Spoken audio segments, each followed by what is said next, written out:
приятелище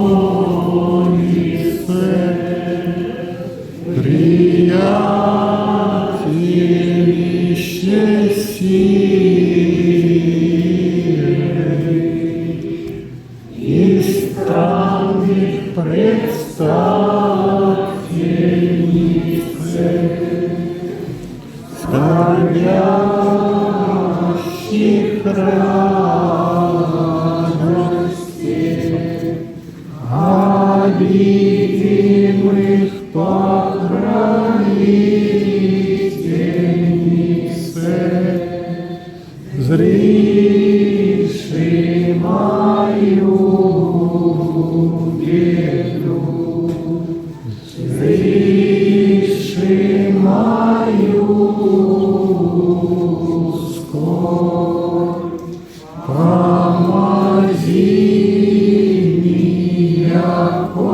немощью, окорми меня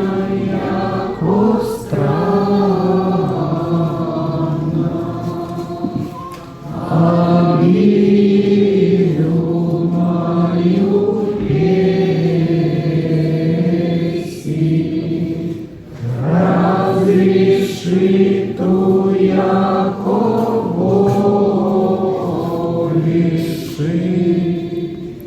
яко нима иные помощи развития,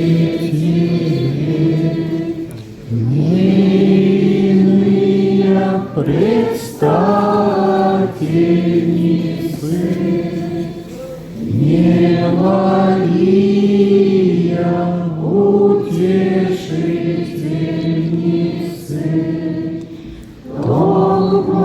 тебе,